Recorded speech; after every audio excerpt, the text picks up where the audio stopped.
Bonjour à tous. La séance d'aujourd'hui concernant la lecture. Alors, chers élèves, observez bien l'image. Que voyez-vous? Oui, il y a beaucoup de voitures, des taxis et des camions.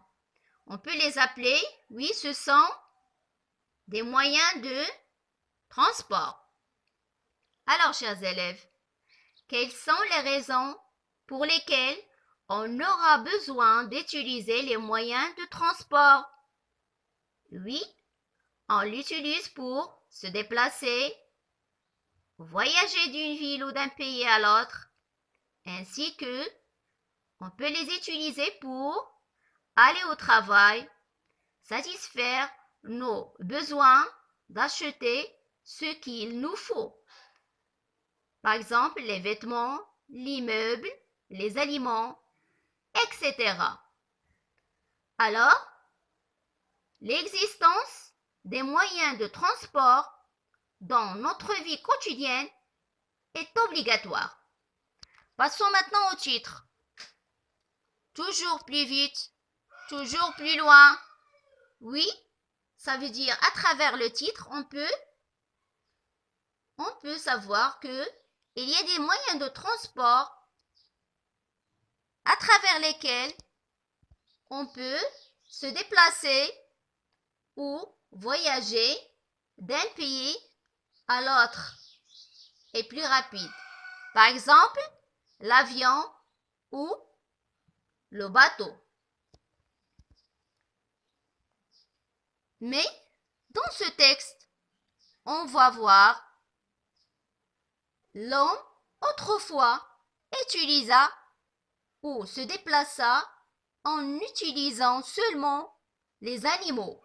Mais à partir du 19e siècle et en 1890, les moyens de transport ont évolué avec l'apparition de la première voiture automobile. Alors, pour valider ces hypothèses, je vais lire les deux premiers paragraphes. Toujours plus vite, toujours plus loin. Pendant des milliers d'années, l'homme n'a compté que sur ses jambes pour se déplacer et sur ses bras pour porter tout ce dont il avait besoin. Puis, il a domestiqué certains animaux comme le cheval, le chameau et le dromadaire, ainsi que l'âne, le bœuf et le yak. Il a pu ainsi aller plus loin et transporter des charges plus lourdes, sans fatigue. Mais ce n'est véritablement qu'au XIXe siècle que les moyens de transport ont évolué avec l'apparition à partir de 1890 de voitures automobiles semblables à celles que nous utilisons aujourd'hui.